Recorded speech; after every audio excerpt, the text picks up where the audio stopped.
Good afternoon.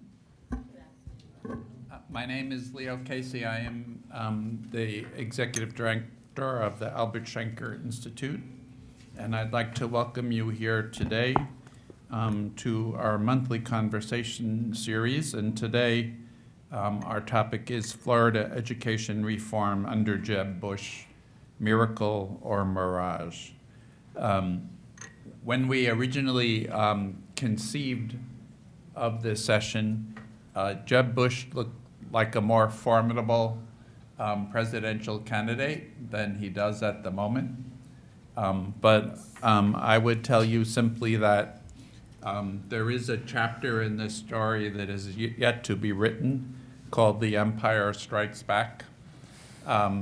So it may turn out that he will once again end up playing a major role in the presidential campaign, and that he, because of the importance that he's given to education reforms in Florida, they will become a major issue.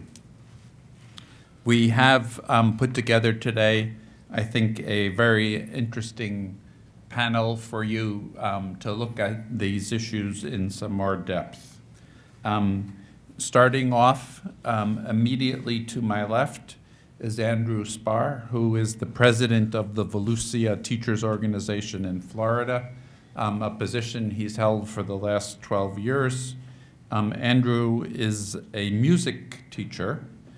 He's taught music for many years in Daytona Beach, and he currently serves on the Teacher Public Policy Council for the American Federation of Teachers, on the Central Labor Council, and on the executive board of the Florida AFL-CIO.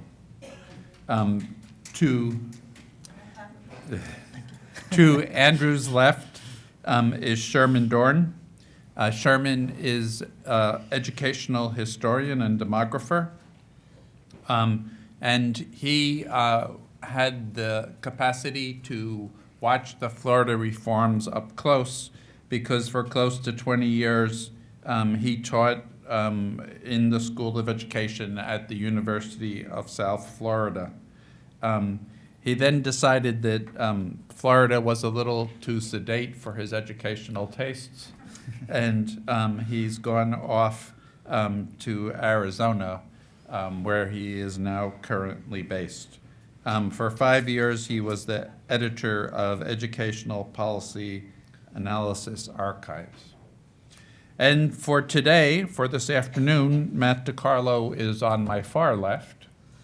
Matt is the Senior Research Fellow at the Albert Schenker Institute. I think many of you are probably familiar with his writings through the Schenker blog, where he looks at questions of educational policy with a particular bent of a numbers cruncher. He has published a number of policy briefs on Florida, which are included in your packet.